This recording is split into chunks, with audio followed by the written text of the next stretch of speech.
Hello and welcome to Chase County, Kansas. Right back here, that sign says Chase County, and that's what we're gonna explore today. This will be the second video of this I did, or I've done. I did one a while back, quite a while ago, about 4 towns.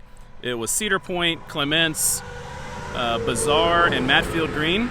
Those were all in Chase County. That was so you could, if you're interested in this, you could go back and watch those. I'm not going to revisit those. I'm going to try to find some new places. I have a atlas and gazetteer that I found about another dozen dots on the map here in Chase County, and we'll go see what's left. I think some of them might have a few things left, and some of them don't have anything at all. I'm standing right here. It's busy. This is US 50, and actually I announced last week when I did a Q&A that I'm going to be doing this for a road trip this summer, US 50. So US 50 rolls kind of right through, the Flint Hills of Kansas and also through Chase County. So later this summer we'll be coming back through here again, but today we're going to bounce around, kind of starting in the northern part of Chase County and then working our way around all the way down to the south. So should be an interesting trip. Let's get it started.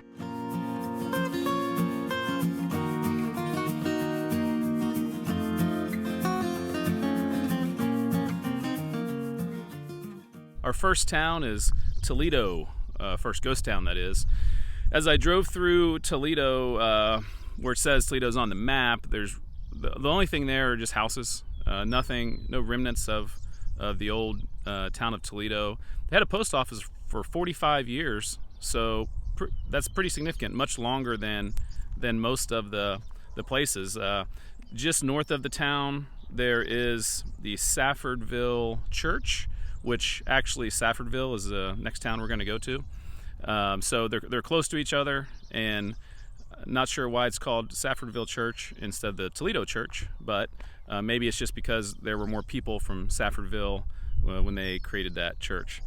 Because there's just a few scattering of houses, like I said here, and the cemetery, the Hilltop Cemetery, which is a very nice cemetery, very well kept, and a lot of bushes and shrubs and flowers and things everywhere. So it's a very nice cemetery. I'm assuming this may be the cemetery for this kind of whole area because pretty large. But Toledo, I think it had its heyday in the 1880s, where it had a couple stores, and they said there was a physician that was even living here, but probably was not that big. And by the early 1900s, the post office was no longer, and like I said, all that's left is the cemetery and then some more modern houses.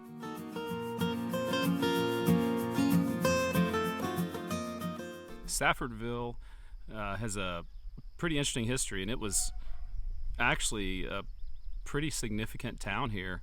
There were hundreds of people that used to live here, and now all that's remaining is this really large school and just a couple things down over by the railroad and some houses, maybe less than 10 people that live in this area.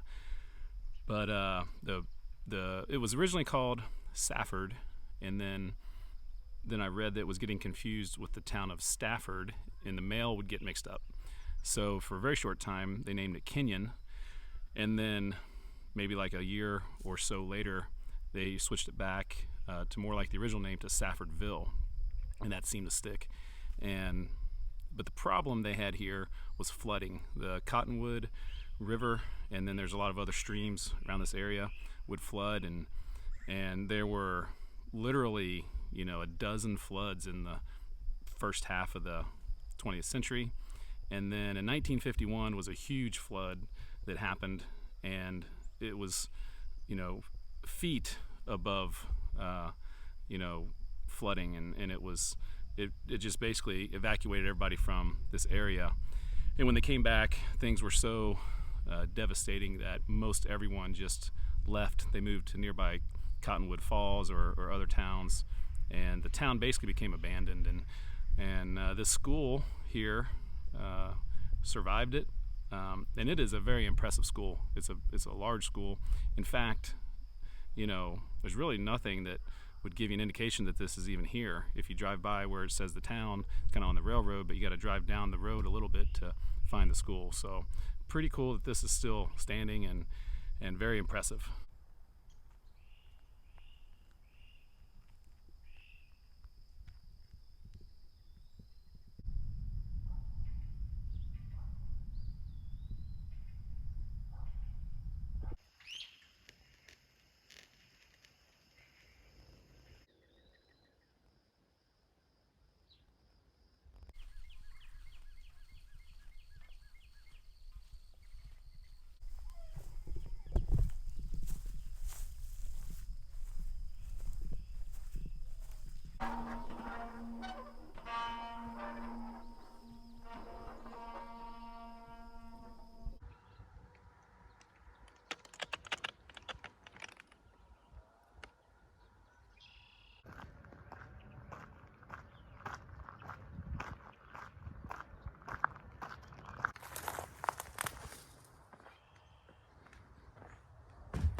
Couple miles down the road from Saffordville, this is near where Ellinor was, and there's not much online to find about Ellinor except that it did have a post office for about a decade, and I found an old picture I'll put here, and it probably wasn't much more than a stop along the railroad.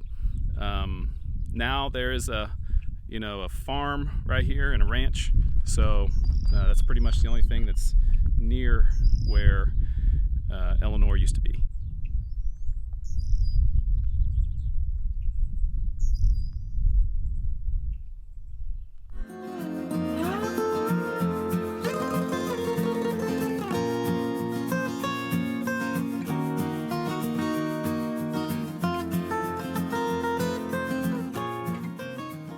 Gladstone never had a post office, but it was a stop on the railroad. So on the map it says Gladstone Station, so I don't know if that was the name of it or if it's just Gladstone.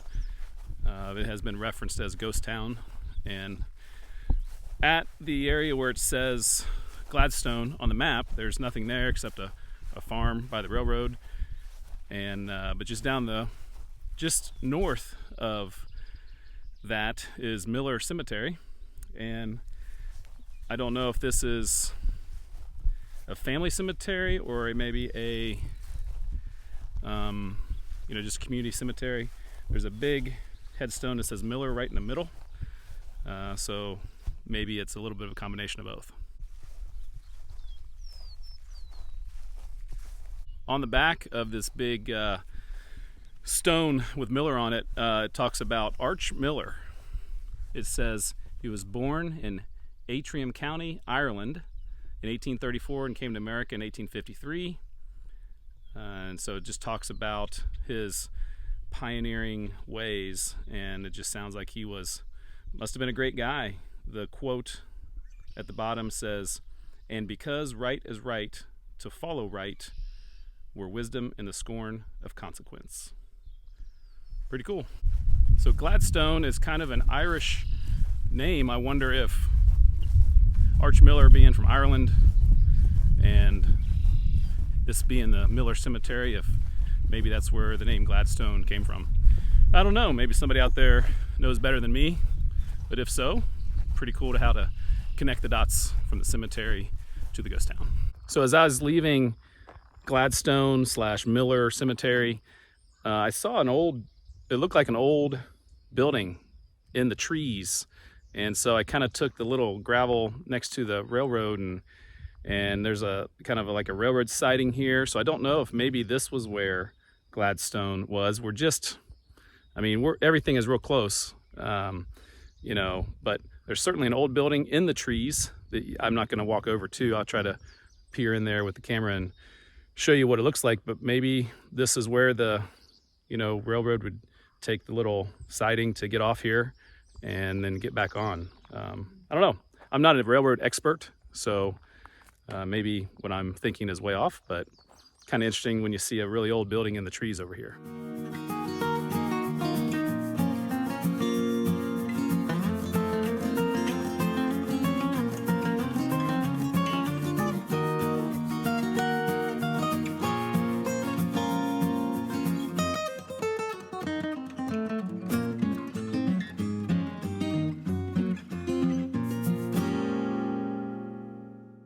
Sometimes you see a dot on the map and there's just hardly any to zero information about it. And that's the case with Neva, Neva.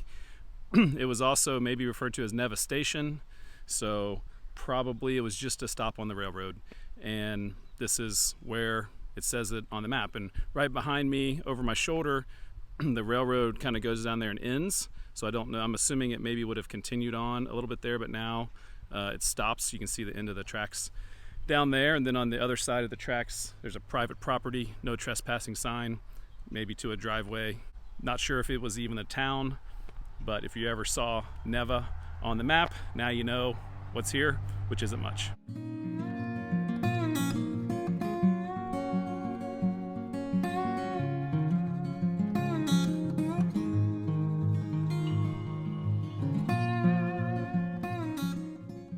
Rockland is another one of those. Dot on the map, no clue about it. I don't think it ever had a post office, but it was mentioned on Wikipedia as a ghost town of Chase County. Maybe someone else can fill me in. This is the spot of where it says it used to be. Besides the lonely dirt road, there is a hill right here, and not too far that way behind me is the Tallgrass Prairie Reserve, one of the more beautiful places in Kansas. So haven't took the drone up in a while, so why don't we check out what's on the other side of that hill.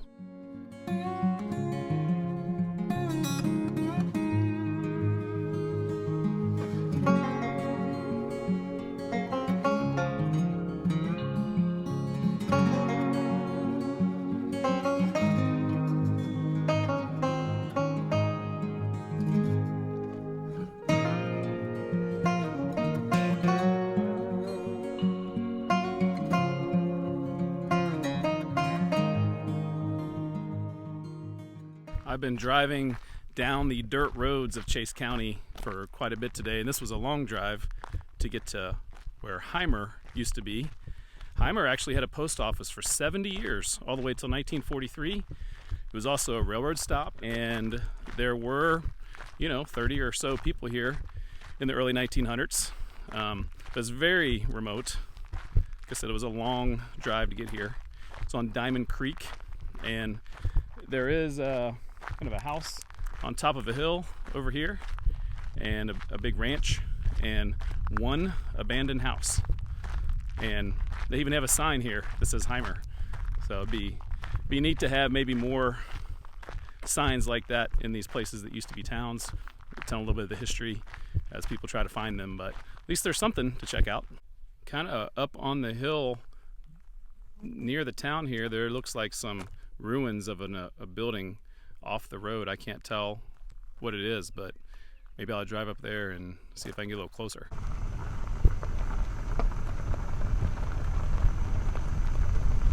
There's actually a couple ruins of some old buildings there. No idea what they are. Obviously, they look very old, older than the house that's down the street at the bottom of the hill. There is one house here, so interesting. Maybe somebody will be able to tell us what these buildings used to be.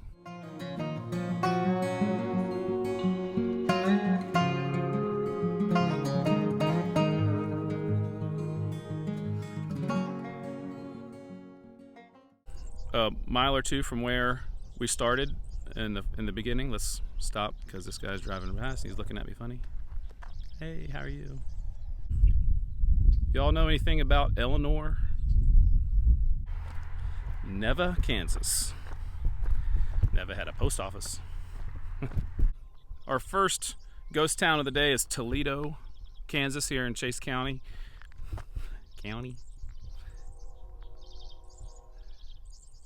Some fixins. I'd like to put an amend on, perhaps a little more room here for the fixins. You know what I'm talking about? Ooh, we're gonna have a lot of fixins. Some fixins.